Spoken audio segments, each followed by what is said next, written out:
Hi guys, you are most welcome to your channel. This is Ashif Ali. बच्चों, आज की class में हम देखने वाले हैं special provision Indian partnership act 1932 में क्या क्या लिखे हुए हैं।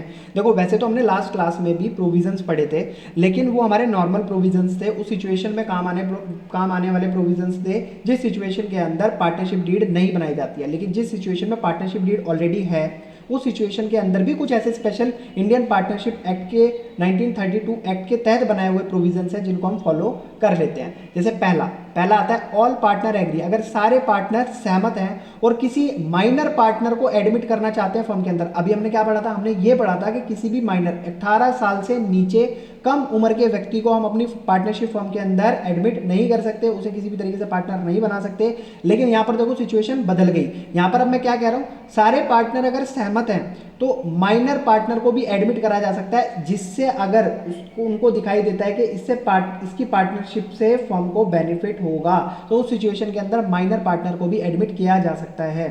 नेक्स्ट पॉइंट आता है admission of partner. Admission of partner it means अगर सारे पार्टनर कंसेंट करते हैं, सबकी सहमति है, तो हम नए पार्टनर को एडमिट कर सकते हैं फर्म के अंदर। अगर पार्टनरशिप फर्म के एग्रीमेंट में भी ये बात लिखी हुई है तो अदरवाइज नहीं कर सकते। नेक्स्ट पॉइंट आता है पार्टनर में रिटायर। अगर कोई पार्टनर रिटायर होना चाहता है तो उसके लिए उसको सारे पार्टनर से सहमति लेनी पड़ेगी और उसको फॉलो करना पड़ेगा जो एग्रीमेंट में लिखा हुआ है उस चीज़ को भी, तो वो रिटायर हो सकता है, अदरवाइज वो रिटायरमेंट नहीं ले सकता। नेक्स्ट पॉइंट आता है अगर आपकी फर्म को रजिस्ट्रेशन मतलब रजिस्टर्ड कराया जाए, registration of firm is optional या फिर नॉट कंपलसरी। क्या आप अपनी फर्म को रजिस्टर्ड करवाना ऑप्शनल समझते हैं या ये ज़रूरी नहीं है? तो ये इतना ज़रूरी नहीं है, ऑप्शनल है, करवाना चाहो करवा लो, नहीं करवाना चाहते मत करवाओ, ठीक है, अपनी फर्म को चला सकते हो। नेक्स्ट फिफ्थ पॉइंट आता है a firm is dissolve on death of a partner if deed is silent. क्या इस सिचुएशन के अंदर किसी, मान लो मैंने ये लास्ट क्लास में बताया था, ABC 3 पार्टनर हैं, अगर तीनों में से किसी एक की डेथ हो जाती है, मान लो एक की डेथ हो गई, तो क्या इस सिचुएशन के अंदर हम बची हुई जो फर्म है हमारी उसको B और C नहीं चला सकते?